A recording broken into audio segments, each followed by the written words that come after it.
My name is Harper, I'm 28, and this happened at Christmas dinner 3 nights ago, right in front of 23 relatives, a glowing tree, and a table set like a magazine cover. One moment, everyone was bragging about my sister's $31,000 graduation trip and her fully funded college years, and the next, the room fell silent as they realized I had quietly built a multi-million-dollar real estate portfolio without a cent of family help. Chloe's face twisted, she shot up from her chair and screamed that I didn't earn any of it, that I only succeeded because of the same parents who had spent years handing her everything while telling me to be independent. But the moment that truly cracked the night open was when my grandma lifted her glass, looked straight at my parents, and said, "If we're talking about who earned what, then it's time to tell the truth." Before I take you back to how this all started, can I ask, have you ever been erased by your own family and then forced to pretend everything was fine? And as you're listening, where are you watching from, and what time is it for you right now? When my grandma said those words at Christmas dinner, something inside me cracked open, not from shock, but from recognition. Because the truth is, that moment didn't begin 3 nights ago. It began decades earlier, in a small 2-story house in suburban Colorado, with beige carpets, a squeaky staircase, and 2 daughters being raised in the same home but in 2 very different worlds. I was the quiet one. The kid who stayed up late reading astronomy books under a blanket with a flashlight, who loved puzzles, who begged for extra math worksheets because solving equations felt easier than navigating people. While other kids spent recess playing tag, I hid in the library corner clicking through an old, dust-covered computer, fascinated by how code could make something come alive on the screen. Chloe was the opposite: bright, adorable, sunshine in human form. She sang loudly, danced even louder, twirled through the living room in glittery costumes, and had a natural charm that made every adult melt. Teachers praised her, neighbors adored her, and strangers at the grocery store raved about her potential.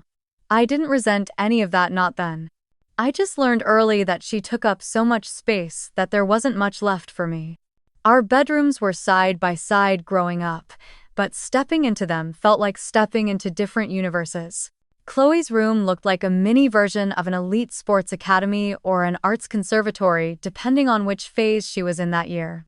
Racks of equipment, neatly arranged uniforms, instruments she tried for 2 weeks then abandoned, shelves of trophies from summer camps, glossy posters from prestigious programs my parents bragged about like badges of honor.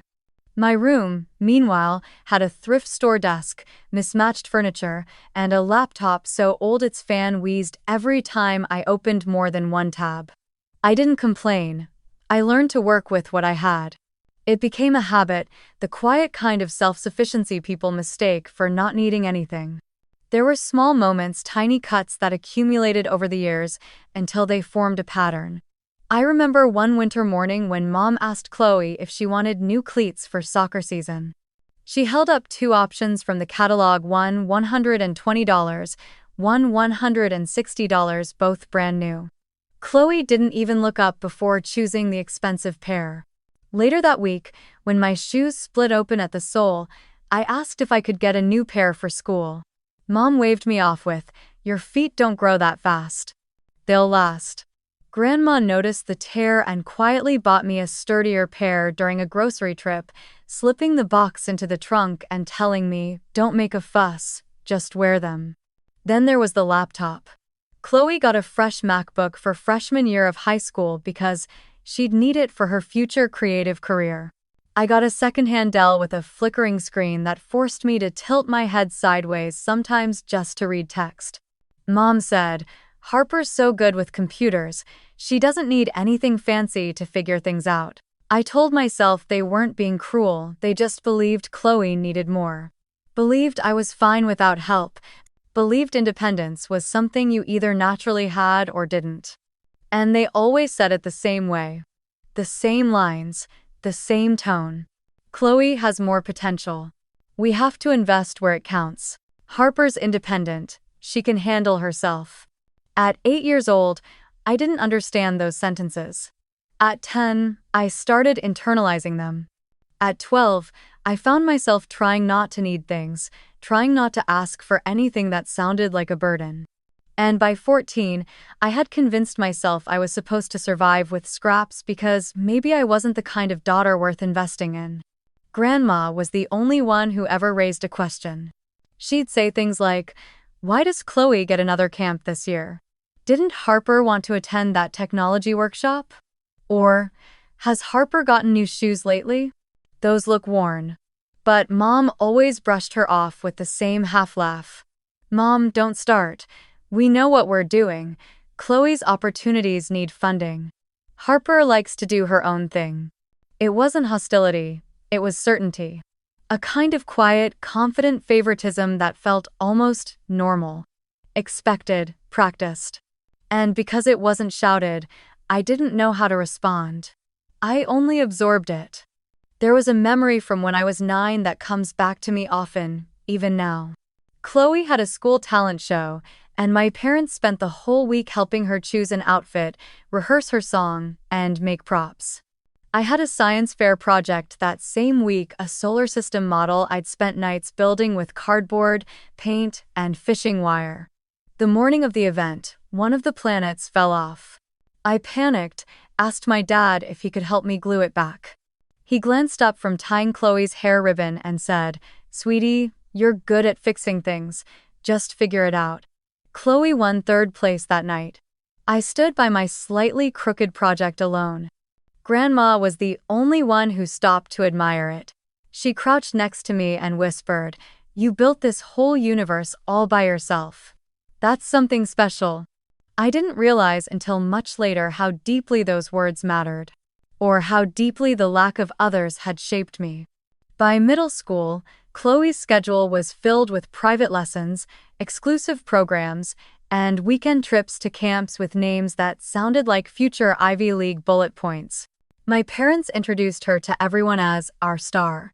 I was introduced as the independent one, a title that sounded flattering until I grew old enough to realize it was a justification, a permission slip for neglect. But even then, I didn't hate my sister. I didn't hate my parents. I simply folded myself smaller, slid into the background, and convinced myself it was fair. Chloe had potential. I was practical. Chloe needed investment. I needed to learn to survive on my own. The saddest part? Back then, I believed it. I believed their choices were measured and reasonable. I believed I wasn't worth the cost of camps or lessons or new laptops. I believed the phrase "Harper's independent" was a compliment when really, it was the excuse that allowed them to treat me as optional. And so I grew up quietly. The invisible daughter in a house full of noise. But invisibility has a strange way of shaping a person. Some children break from it, others shrink. I learned to observe, to calculate, to build quietly in corners where no one expected me to succeed. And without knowing it, those early years were preparing me for the one thing no one in my family ever imagined. That someday, I would build a life they couldn't take credit for because they had never invested in it at all. High school was when the gap between me and Chloe stopped being subtle and became a landscape wide, obvious, and impossible to explain away, even to myself. If childhood had been a quiet sorting of who gets what, then adolescence was the phase where the favoritism turned into a full-blown blueprint for 2 very different futures. By freshman year, Chloe's life looked like a brochure for upper-middle-class American ambition. Every semester came with new announcements. She'd been accepted into an elite summer program in Boston, or chosen for a prestigious arts intensive in California, or invited to a specialized soccer camp with a private coach who cost more per hour than I made in a week at my after-school job. Mom would beam as she talked about Chloe's trajectory, a word she used often, usually while flipping through glossy folders from Ivy League prep camps. Meanwhile, I spent that summer fixing up old computers in the school tech lab because the teacher liked how quickly I picked up system repairs. It wasn't glamorous, but it was the only place where I felt like my strengths mattered. Later that year, I found a partial scholarship for a coding camp at a tech company in Denver, a reputable program, structured, competitive. Exactly the kind of thing that could have changed my path. I printed out the flyer, walked into the kitchen, and told Mom I'd earned a spot. I just needed help paying the remaining fee. She didn't even look up from chopping vegetables. Honey, we just don't have the budget this year. Maybe next time. Behind her, the counter was covered in receipts from booking Chloe's next summer program, one that cost more than our monthly mortgage. That was the first time I felt something sour burn in my chest, something I later realized was disappointment trying its best to not turn into resentment. I went to my room afterward, sat on my bed, and convinced myself it was fine. That maybe Chloe's opportunities were genuinely more important. That maybe I was naive to think I should ask for anything at all. The thing about favoritism is that it rarely feels like a single moment. It's a pattern drip by drip until one day you finally notice the floor is soaked. My aha moment came when I accidentally overheard Grandma talking to my parents after one of Chloe's award nights. I was coming downstairs to get a glass of water when I heard Grandma say, "Just remember, you set up college funds for both girls. Make sure Harper still has hers." Dad sighed, annoyed. "Mom, please. Not tonight." I froze on the steps. College fund? For both of us? I knew about Chloe's. They talked about it constantly. But I had never not once heard a word about mine. I waited until the next day, then cautiously asked Mom if I had one too. She blinked, like I had asked something inconvenient. "Well, those things change over time. We had to adjust some things. Life is expensive, you know?" She said it with a practiced shrug, the kind meant to end a conversation before it began. And that was it. No clarity, no numbers, no reassurance. A college fund that had apparently existed for me just quietly evaporated. When I brought it up again months later, Dad said, "Let's not dwell on financial stuff. It's complicated." It wasn't complicated, it was gone. And Chloe, of course, had no idea. She'd walk around talking about how Mom and Dad always planned ahead for me, and I'd nod like it didn't sting. Like I wasn't imagining what my fund had been spent on private coaching, fancy camps, flights across the country. Maybe even that ridiculous college tour trip to Europe they took her on junior year, where every photo Mom posted said something like, "Scouting Chloe's future." I watched from home, working extra shifts at the bookstore. By senior year, Chloe's life looked like a runway leading her directly into an out-of-state university. Tuition fully covered from her college fund, her dorm already assigned, her meal plan chosen, and a used but still new-looking Honda waiting for her graduation day. My parents talked about it like they had built her a rocket and were sending her off to the stars. When it came time for me to apply, I printed out my university options, mostly state schools, affordable, reasonable, and brought them to the dining table. I expected maybe a few questions, maybe some guidance. Instead, Dad skimmed the first page and said, "You're so practical, Harper. Maybe community college part-time is better for you. Or just work for a bit, get experience. You've always been the independent one." There it was again, that word. Independent. As if independence was something you rewarded by withholding support. I remember sitting there, watching Mom and Dad clear the plates while discussing which bedding set to buy for Chloe's dorm, and feeling like something in me was quietly shutting down. Like a door had been locked, not by me, but around me. It wasn't jealousy, it wasn't anger. It was clarity, cold, sharp, undeniable. I understood in that moment that whatever college fund once existed for me had been spent long ago. Spent on Chloe. Spent without a word. Spent because I was the daughter who didn't need anything. I didn't have proof. I didn't have access to documents. I didn't have the power to confront anyone. All I had was Grandma's troubled stare from across the table the night I asked about the fund. She didn't say anything, not with words, but her expression said enough. Something wasn't right. Something had been taken. And she knew it too. So I swallowed the ache in my chest, accepted a part-time job, and enrolled in community college classes I paid for myself. Chloe left for her out-of-state dream school with tears of excitement. I stayed home, worked nights, studied during breaks, and taught myself everything the world wouldn't give me access to. The distance between us, emotional, financial, and otherwise, stretched into a canyon so wide that no one in my family even noticed the edge I was standing on. But I noticed. And that was the year I learned the most important lesson of my life. If no one is building a future for you, you build it yourself. Leaving high school without a college fund felt like standing at the bottom of a mountain barefoot. Everyone around me seemed to have gear, guides, and mapped-out routes. I had a backpack full of nothing except stubbornness, a community college schedule, and a part-time job at a coffee shop that smelled like burnt espresso and teenage dreams.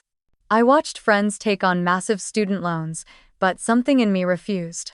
Maybe it was pride, maybe fear. Maybe the years of hearing Harper's independent had conditioned me so deeply that even the idea of borrowing felt like relying on someone I didn't trust. So I decided to do it the slow, grinding way, working my way through school one exhausted shift at a time. By 19, I was juggling 2 jobs, the coffee shop before classes and a call center at night.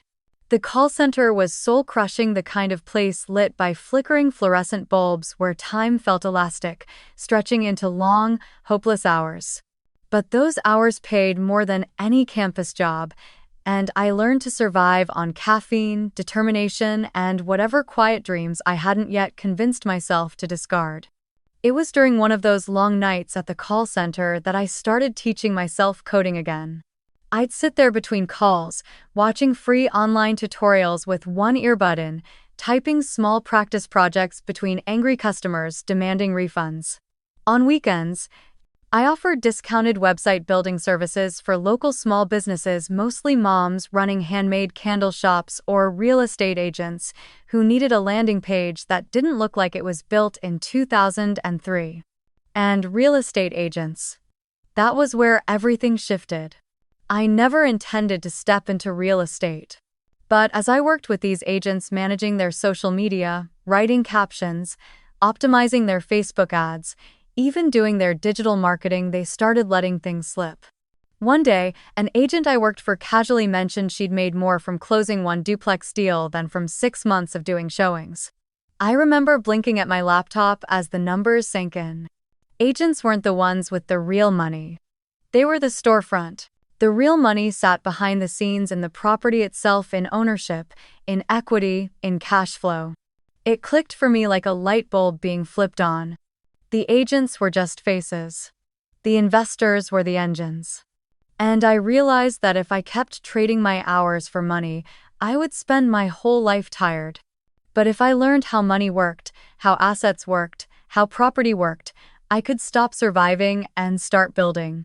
From that night forward, I devoured everything I could find on real estate. I listened to podcasts on the bus. I read books during breaks. I watched YouTube videos until the algorithm thought I was a 40-year-old landlord. Every paycheck I earned after rent, school, and essentials went into a small savings account. Not much at first. But it added up. By 21, after 2 brutal years of juggling work and school, I paid off all my small debts, credit card balances, leftover school fees, everything. It wasn't glamorous. It didn't feel like a victory parade. It felt like finally clearing a patch of ground so I could start building something on top of it. At 23, I made the biggest decision of my life. I applied for an FHA loan, one of the few things in America designed for people without generational wealth. I found a beat-up duplex in a neighborhood people described as up and coming, which is code for a little rough but cheap. The place had peeling paint, warped floors, and a smell I still cannot explain, but it had potential. That was all I needed. I moved into one side. I rented out the other. House hacking. Living in half a construction zone while dealing with my first tenant, a kind single mom with 2 kids, taught me more about survival, boundaries, and spreadsheets than any business class could. But it worked. Every month, her rent covered most of my mortgage, allowing me to save faster. By 25, I had bought a second duplex. Then a triplex. Then another property through a small local bank that actually listened when I presented my numbers. I reinvested everything. No vacations. No fancy purchases. No nice clothes. I lived like a ghost, quiet, intentional, invisible. I worked, saved, bought, fixed, rented, refinanced, repeated. People my age were going to brunch every weekend. I was installing laminate flooring in the middle of the night, watching how to repair drywall tutorials, and learning to read inspection reports like they were sacred texts. At 26, I bought a small 4-unit building. At 27, a tiny, slightly run-down commercial space that I got for a bargain because no one else wanted it. Every step felt impossible until it wasn't. And all of this, every grind, every property, every lesson, I did in silence. I didn't post achievements online. I didn't flex anything. I didn't talk about it because who would I have told? My family never asked how I was doing beyond the superficial, "You still doing that little tech stuff?" And, honestly, I was afraid to tell them. Because I knew how they operated. If they thought I had something valuable, they'd find ways to take credit for it. Or worse, find ways to control it. Growing up with favoritism teaches you something about scarcity. Not just scarcity of resources, but scarcity of trust. When people have shown you they will give everything to one child and nothing to the other, you learn to hide the things that matter. There was only one exception, Grandma. She would pull me aside whenever we saw each other at birthdays or holidays and ask softly, "How's your little project going?" Her voice always held this subtle warmth that made me feel like she saw me even when no one else did. I never gave details. I usually just said, "It's fine, Grandma, still learning." But she didn't need details. She listened in a way that felt like she already knew there was more beneath the surface. Like she'd been waiting for me to build something that didn't depend on the family that had overlooked me for so long. Looking back now, I realized she wasn't asking out of curiosity. She was asking out of awareness. She sensed something was happening, something big. She just waited for the day I'd be ready to stop hiding. And I didn't know it back then, but that day would come. At Christmas dinner. In front of everyone. Triggered by the very people who'd spent years insisting I didn't need anything. They had no idea that the independent child they dismissed had quietly built a life none of them could claim credit for. Not yet. But the reveal was coming fast. By the time I turned 28, my life had settled into a strange but peaceful rhythm. Quiet mornings in my own townhouse, the hum of spreadsheets and renovation checklists, long evenings recording real estate breakdowns for a small but growing YouTube audience. I wasn't rich in the flashy way Chloe imagined success. I didn't drive a luxury car or vacation in Greece. But I was stable, secure, and most importantly self-made. I'd built something real. Something no one in my family knew existed. Then the invitation came. It started with a single email from my mother, subject line: Christmas dinner. Full family attendance required. Required. I almost laughed. I opened it and read a carefully curated message that sounded like something written for a press release rather than a holiday gathering. "We're hosting a very special Christmas dinner this year. It would mean a lot for the family image if you came. Chloe has had an incredible year, graduation, new job, new chapter, and we want to celebrate as a united family. Your presence would show support and love." There it was. Family image. The phrase stuck to my skin like something oily. Mom didn't mention me once. Not my year. Not my growth. Not my achievements. Just Chloe. Again. And how my presence would benefit the family narrative. When I didn't answer immediately, Dad followed up with a text. "Don't overthink this, Harper. It's just important that you're here. Big night for your sister. By night for your sister." It always was. But the truth was, I hadn't been to one of their big family gatherings in almost 3 years. When I stopped attending regularly, they didn't ask why. They simply assumed I was busy or doing my little projects, and I let them. Distance had become my survival strategy, One they never noticed because Chloe's world took up all their attention. So why did I even consider going? I still don't know. Maybe curiosity. Maybe emotional habit. Maybe the fact that, despite everything, some part of me still wanted a seat at a table that had never really been mine. Or maybe I was tired of running from them. Whatever the reason, I clicked reply and wrote, "I'll be there." But the uneasiness didn't leave. It intensified. The next surprise came 2 days later when my phone rang. Grandma. She rarely called, usually she just texted or sent short voice notes. Her voice on the line was gravelly, quieter than usual. "Harper, sweetheart, you're going to Christmas dinner." "Yes," I said slowly. "Mom and Dad want everyone there." There was a long pause. Then Grandma sighed, one of those deep, weighted sighs that carried years of unspoken things. "If you're going to come, be ready." "Ready for what?" "For the way they've been rewriting history," she said. "I'm tired of watching it happen." My stomach tightened. "Grandma, what are you talking about?"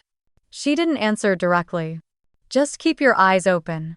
Things that were supposed to be yours never made it to you. And they've been pretending for years that they raised 2 daughters fairly. They didn't." The line went quiet except for her unsteady breathing. I felt something cold settle in my chest, fear mixed with clarity. "Why are you telling me this now?" I whispered. "Because they think the past is buried," she said. "But this year, they invited too many people. Too many witnesses. And lies don't hold up well under bright lights." I didn't know what she meant, not exactly. But Grandma was not a dramatic woman. She was deliberate. Controlled. Sharp as a knife, even in her late 70s. If she said something was wrong, it wasn't speculation. It was diagnosis. I lay awake that night staring at the ceiling, thinking about all the subtle betrayals of the past, the lost college fund, the shifted priorities, the excuses disguised as budgeting concerns, the endless praise poured onto Chloe like she was a small sun the whole family orbited around. I thought about the unease Grandma had carried when I asked her about the fund as a teenager. And suddenly that unease felt like a breadcrumb in a trail I had ignored for too long. The following week, invitations kept rolling in an official printed card, a group family chat, photos of the decorated living room my mother proudly shared, a reminder from Chloe's boyfriend that they were doing a round of year-end achievements. Achievements? I murmured to myself.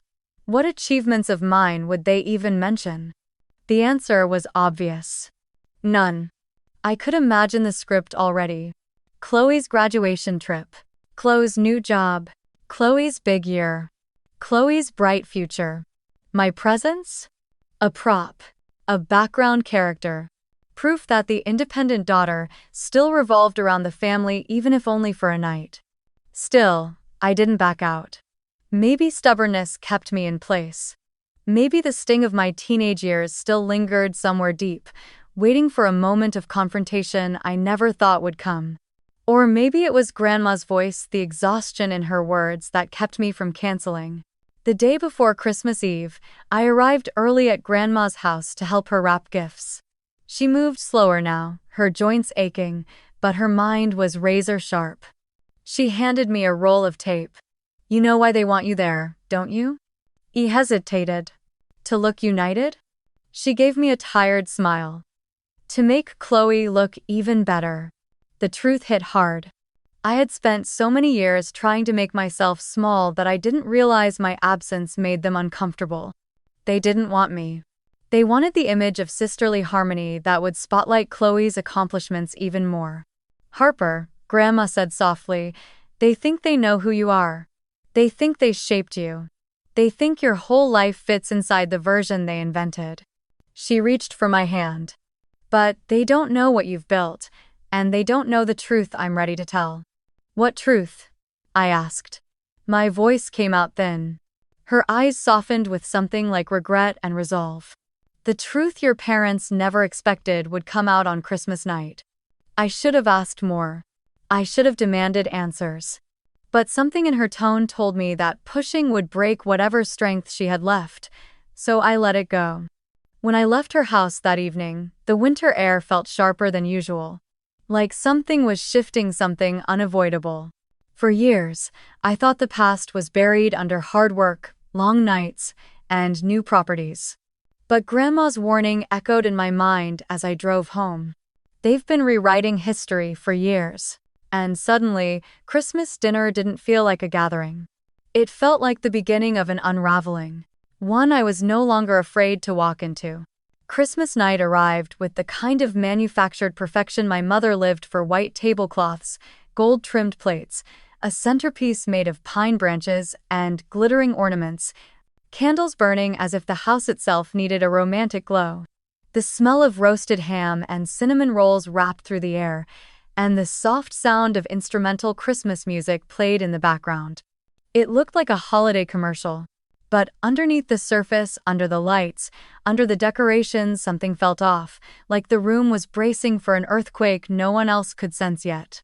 I walked in carrying a small present for Grandma, and instantly my mother swooped in like a stage director. "Harper.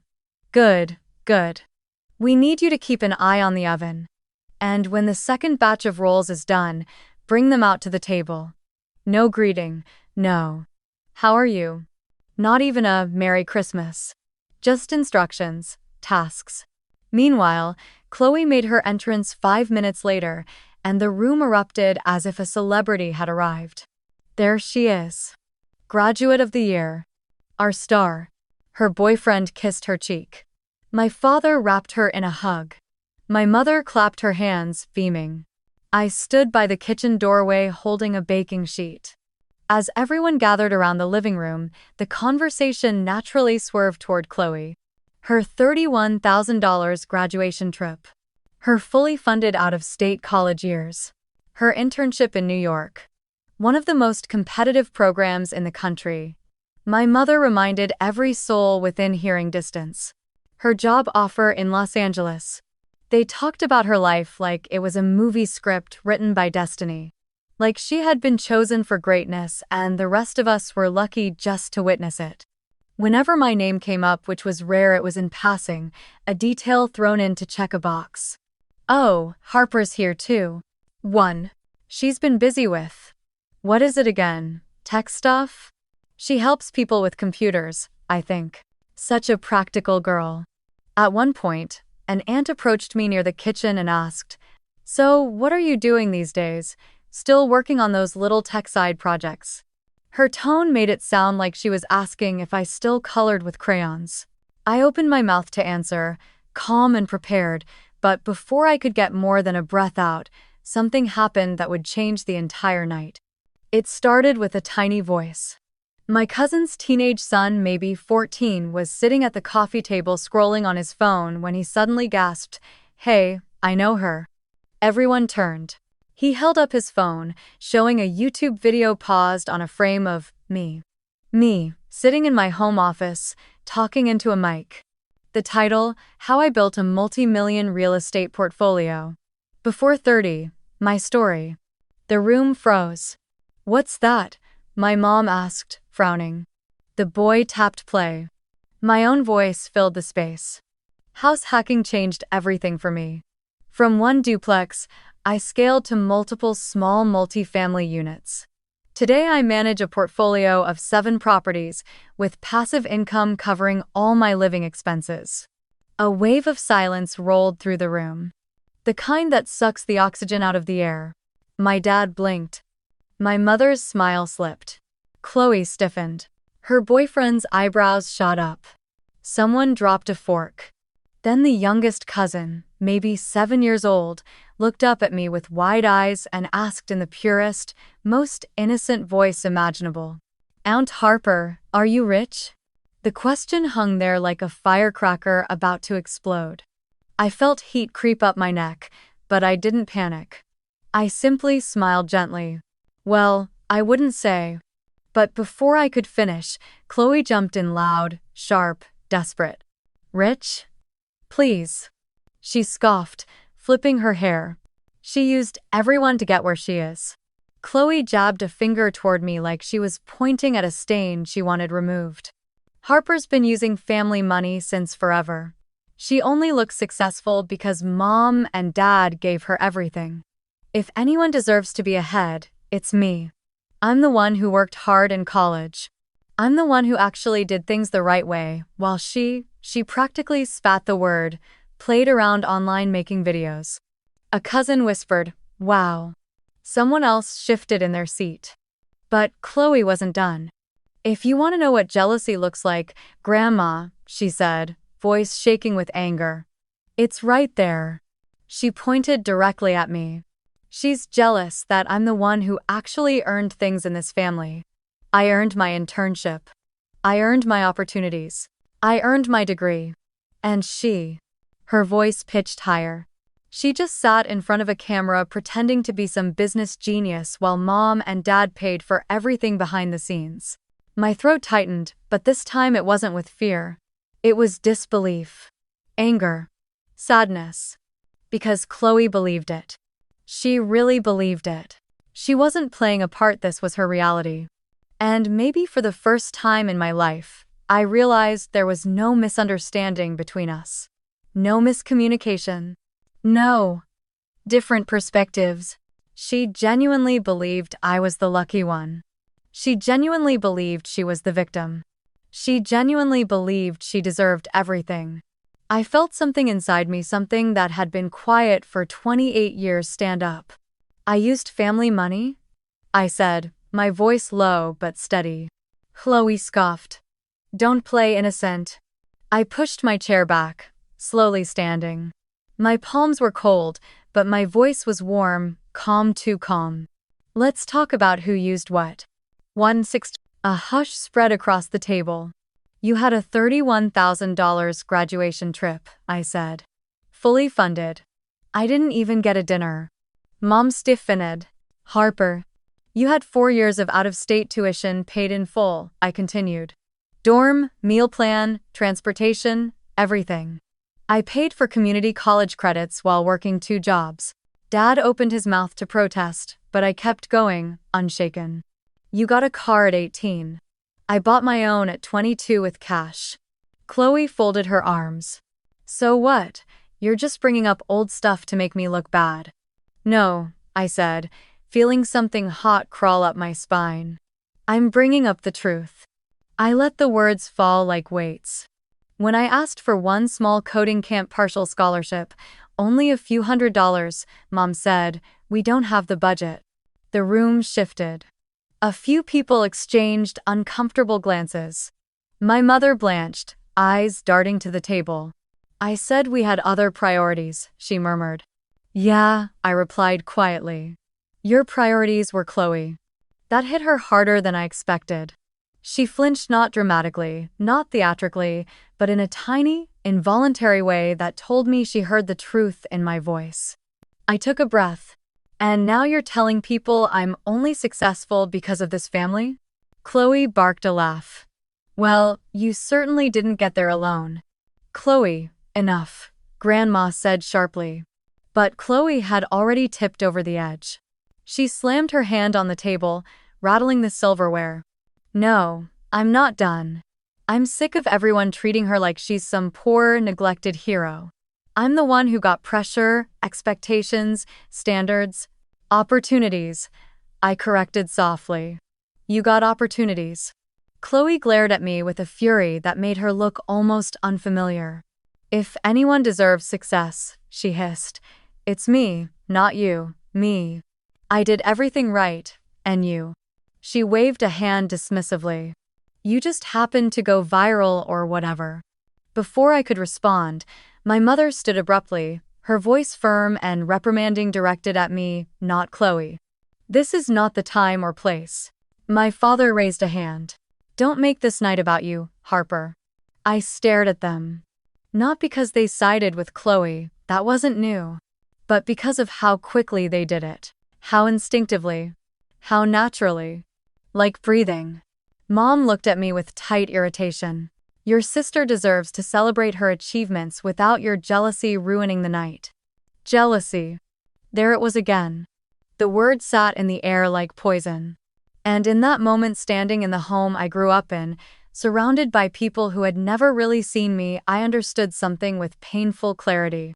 They didn't believe they had hurt me. They didn't believe they had deprived me.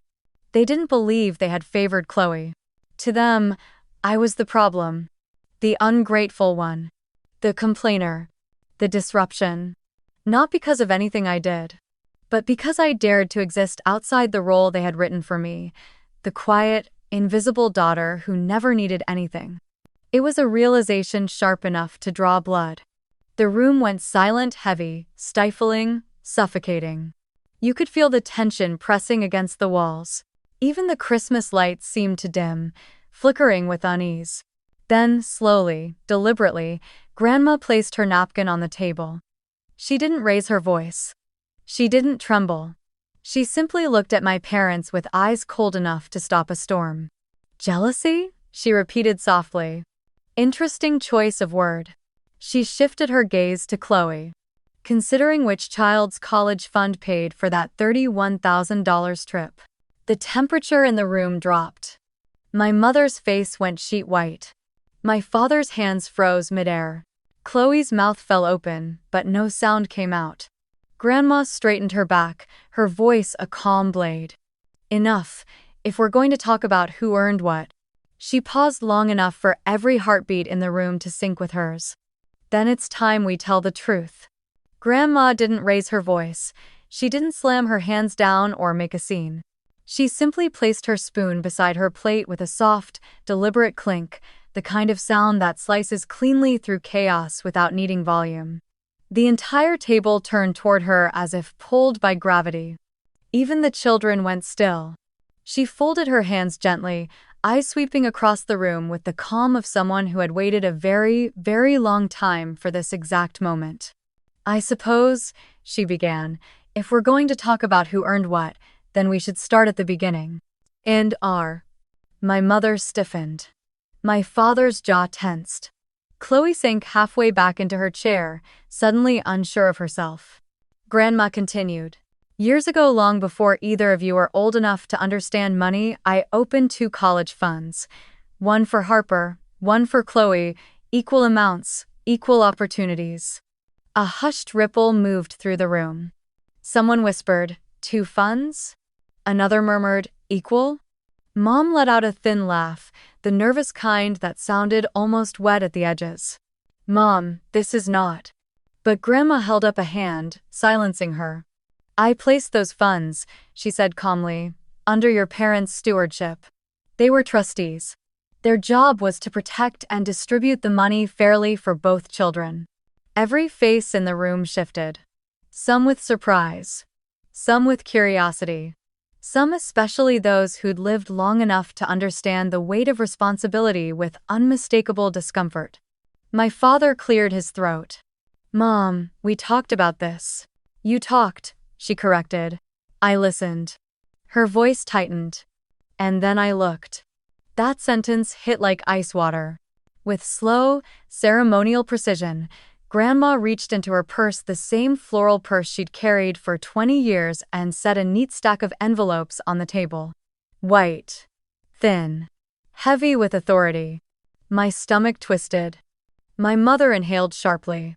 Chloe blinked, confused, sensing danger without understanding the shape of it. Grandma tapped the stack. "These," she said, "are the statements. The trustee agreements. Letters, emails. Every document related to the college funds I created for both of my granddaughters." No one moved. "When I reviewed the accounts last month," she continued, "because my health has not been as strong as it once was, I discovered something." Silence tightened like a fist.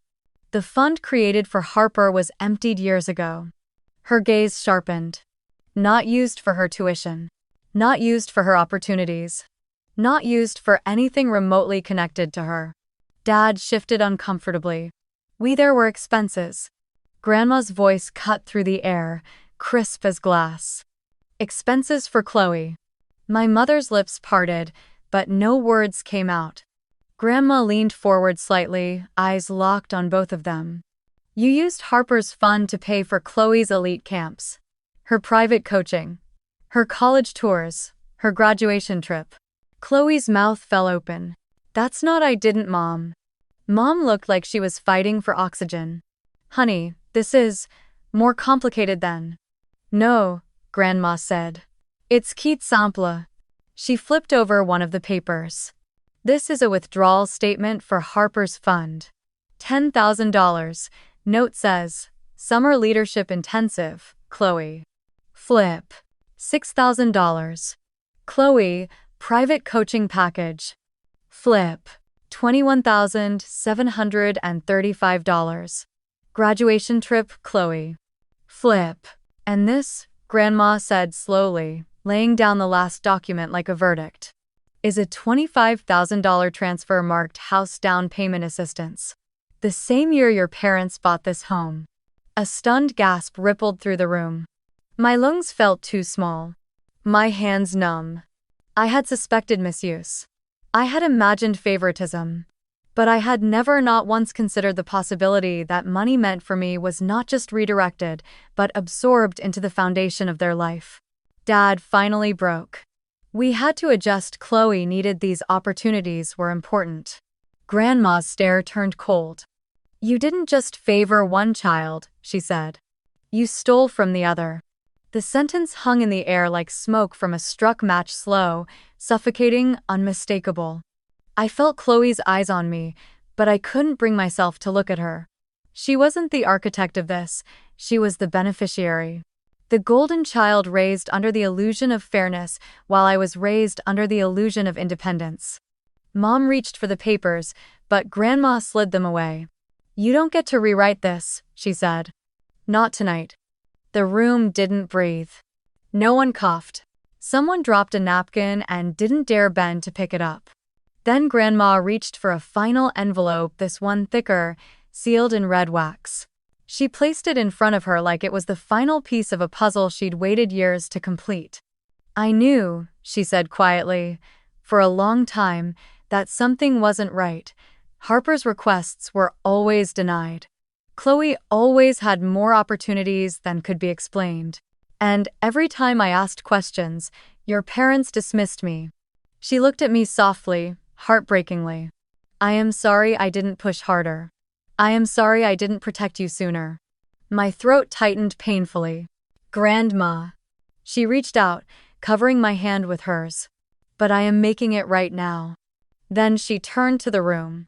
Because while Harper was being deprived, she built everything she has on her own, every penny, every property, every success, without support, without a fund, without fairness. I swallowed, a trembling breath caught in my chest. And because of that, Grandma said, I have updated my will. My parents froze. What? My mother whispered. Grandma spoke clearly, steadily. The house I own.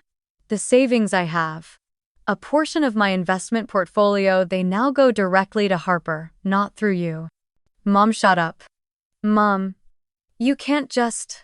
I can, Grandma said. And I have. She tapped the sealed envelope. This is the updated will. Signed. Notarized. Filed. Dad's voice cracked. You're punishing us? No, she replied. I am correcting a theft. Then came the final twist, the one that would reshape the family tree. As trustees, any funds misused for purposes other than Harper's education must be repaid. If you cannot repay them in full, which I doubt you can, they will be deducted from your inheritance. And yours too, Chloe. Chloe's hand flew to her chest. Me? Why me? Grandma's voice softened with pity but not regret. Because you spent what wasn't yours. Whether you knew or not. Silence fell again, heavier than before. No ornaments glittered. No candles flickered. Even the Christmas music had stopped without anyone noticing. Then Grandma turned to me, her voice warm, unwavering. Harper, she said, you did not earn your success from this family. She looked at my parents. This family has been living off what was meant for you. Her gaze returned to me. That ends tonight. Vin. And in that moment, with documents spread across the table, with truth exposed under the glow of Christmas lights, I felt the ground beneath my life shift. Not because of the money, not because of the assets, but because, for the first time ever, someone finally said out loud what I had spent my entire life feeling. I wasn't delusional. I wasn't dramatic. I wasn't ungrateful. I had been robbed. And now, the story was no longer theirs to rewrite. The house didn't explode into shouting after Grandma finished speaking. It didn't splinter into chaos the way some families do when truth finally hits the table. No, what happened was quieter, heavier. Like everyone in the room had been dropped into deep water and suddenly didn't know how to swim. Faces went pale. Breathing turned shallow. Forks stayed frozen midair. And I felt myself float backward out of my own body. Not triumph. Not satisfaction. Not revenge. Just shock. A hollow, trembling shock that settled somewhere between my ribs and refused to move. I stood from the table slowly, feeling 28 years of confusion and self-doubt crash against me in one dizzying wave. I didn't yell. I didn't look at anyone. I didn't need to. The truth was already echoing through the room like a bell that couldn't be unrung. My mother whispered my name. My father said something about not leaving like this. 1. Chloe sat frozen, her face drained of every ounce of certainty. But I didn't stop. Couldn't. The walls felt like they were closing in. The air felt too dense with 30 years of unspoken things. So I stepped outside into the cold December night, letting the icy air slap my lungs awake. I stood on the porch, hands shaking, breath coming out in short, fogged bursts. I wasn't crying. Not yet. I was trying to feel anything besides the strange, painful relief that kept rising inside me like a tide. I wasn't delusional. I wasn't imagining it. I wasn't the problem. Every therapist I couldn't afford back then, every journal entry I tried to write, every night I told myself, maybe I'm overthinking. Grandma had just put a name to all of it. A soft tapping came from behind me. Sweetheart? I turned. Grandma stood in the doorway, wrapped in her coat, her eyes gentler than I'd ever seen them. Could you walk me to the car? She asked. I nodded. We said nothing as we crossed the porch, her arm looped through mine.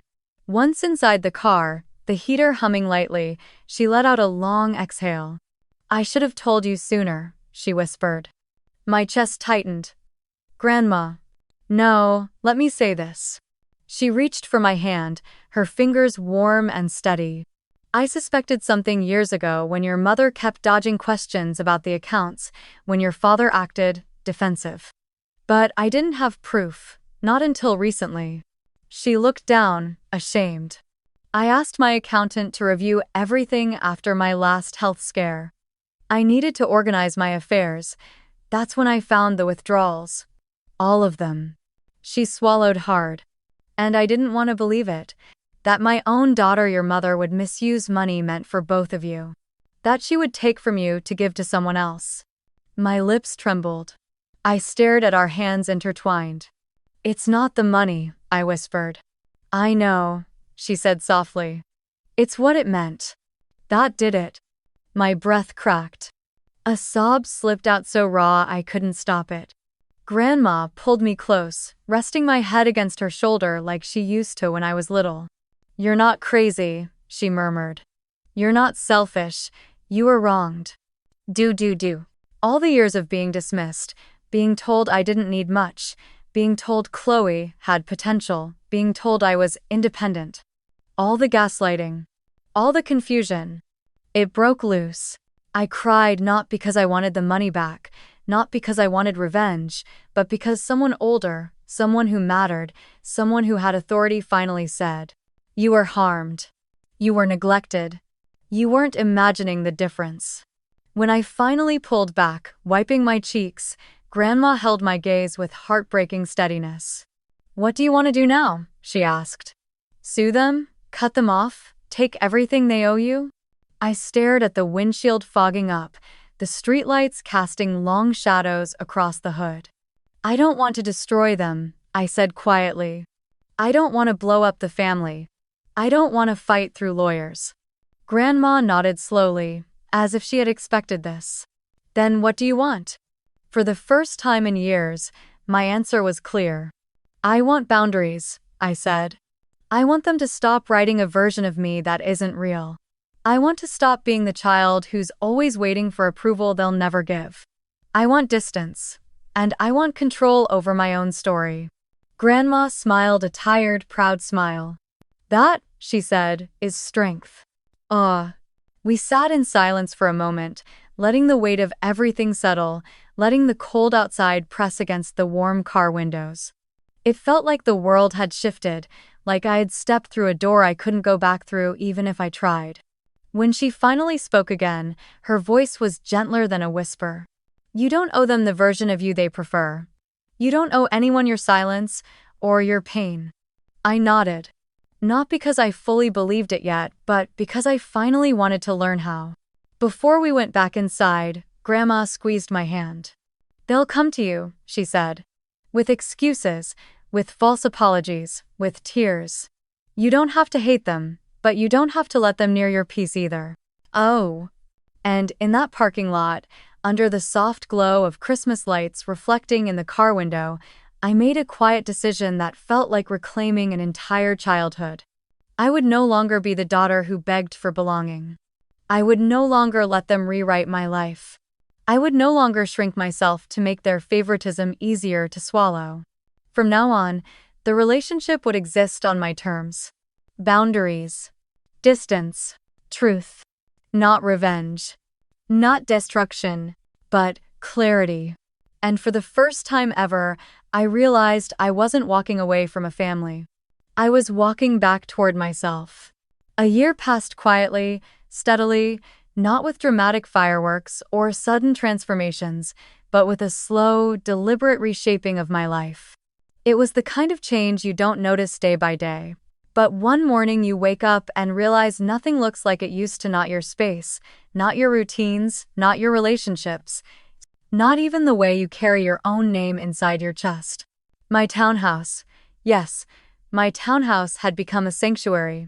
Sunlight pooled through the tall windows each morning, warming the hardwood floors I had chosen myself. Plants lined the sill, thriving in places where for years I felt like I was the only thing growing in the dark. The walls were decorated with framed prints of places I wanted to visit someday. It wasn't extravagant. It wasn't meant to impress anyone. It felt like exactly what adulthood should feel like: earned, intentional, safe. And my portfolio? It had grown carefully, methodically. Another duplex. A renovated triplex. A small commercial space now leased to a bakery run by two immigrant sisters who called me Miss Harper, even though I begged them to stop. I loved visiting that place. Watching them mix dough in the morning reminded me that building something meaningful doesn't always look like a miracle, it often looks like consistency. The craziest part? My YouTube channel, something I once hid like a guilty secret, had blossomed into a real community. Not viral fame. Not shallow numbers. Something better, something deeper. The comment sections filled with people who had grown up like me, overlooked, underestimated, dismissed. People who didn't just want to build wealth, they wanted to rebuild the parts of themselves that had been dimmed by favoritism, neglect, or small expectations. So I kept my tone honest. Simple. No flashy cars. No get-rich-quick talk. Just strategy, spreadsheets, healing, and the truth I wish someone had told me at 16. You don't have to be chosen to build something worthwhile. You can choose yourself.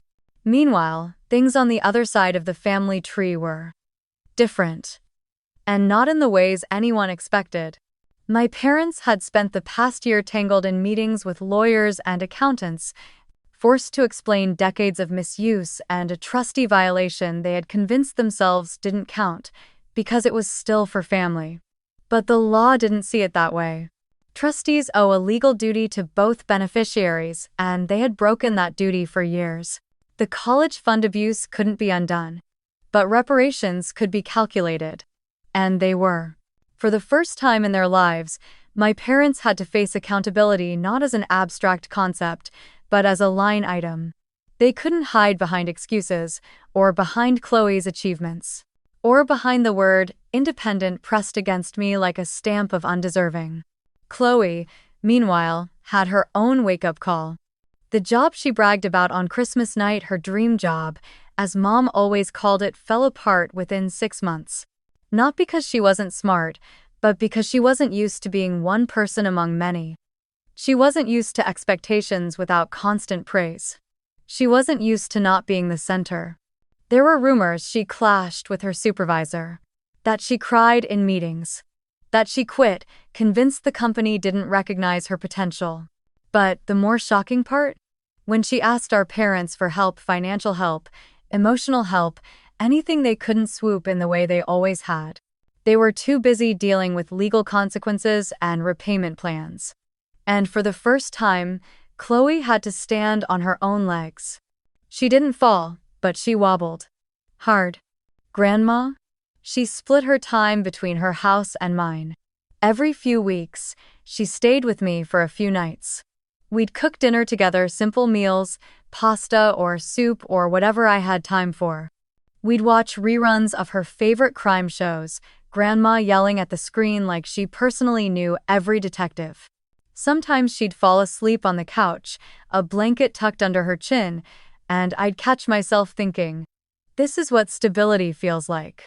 We talked a lot about boundaries, about self-worth, about what happens when you grow up believing you don't deserve much.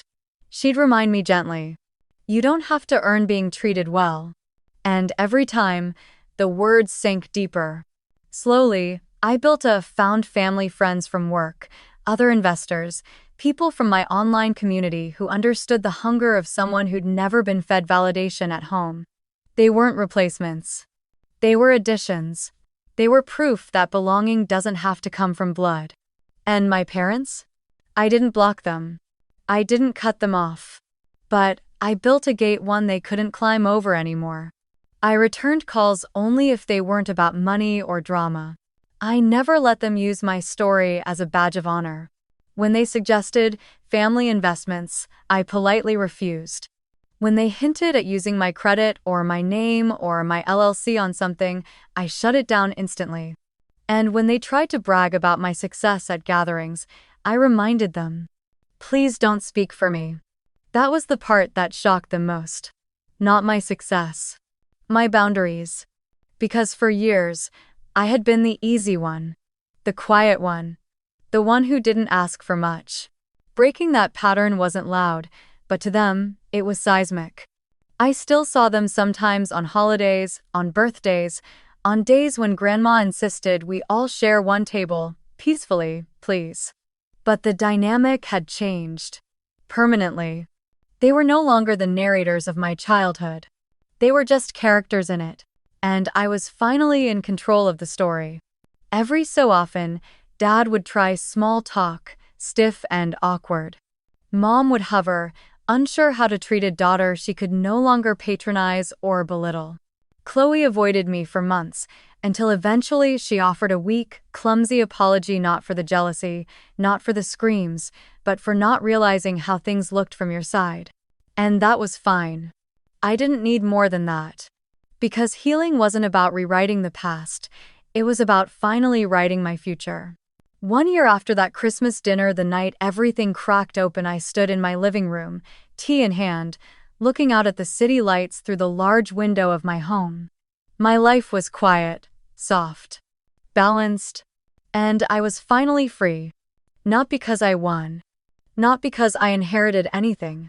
Not because Grandma corrected the books.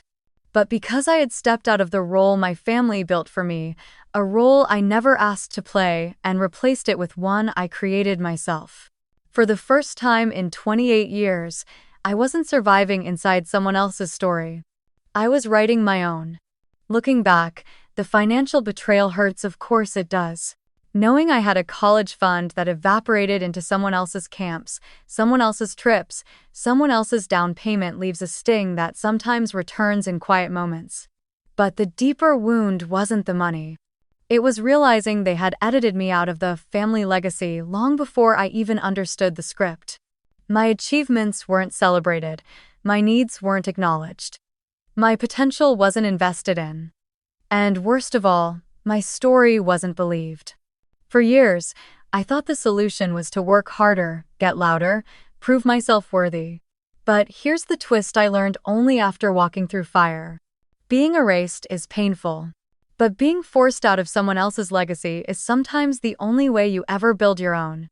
Everything I have now, my work, my stability, my peace, my portfolio, my YouTube community exists because necessity pushed me into a life that couldn't be taken from me, twisted by anyone else, or repackaged for someone else's bragging rights. It's mine. Every brick, every spreadsheet, every hard-earned boundary. And Grandma. She became something I don't think she ever intended to be.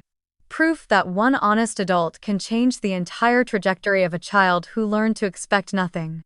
She protected the truth when no one else would. She spoke it when it mattered. And she taught me that breaking generational silence is sometimes the most loving thing a person can do. I still visit her every week. We drink tea, watch crime shows, and talk about life the way some people talk about weather. She tells me she's proud of me not because of the properties or the money, but because I stopped letting other people write my story for me. And that's the message I want to leave with you. If you're the forgotten child, the invisible one, the one who grew up believing you had to earn every inch of affection, listen to me carefully. You don't need their acknowledgement to be worthy. You don't need their validation to be real. And revenge? The best kind isn't making them suffer. It's living a life they can't distort, diminish, or take credit for. Healing isn't loud. Sometimes it's just choosing yourself every day until it stops feeling uncomfortable. So, here's how I end my story, at least for now. They spent years rewriting me out of the family story. So, I stopped auditioning for their version and wrote my own.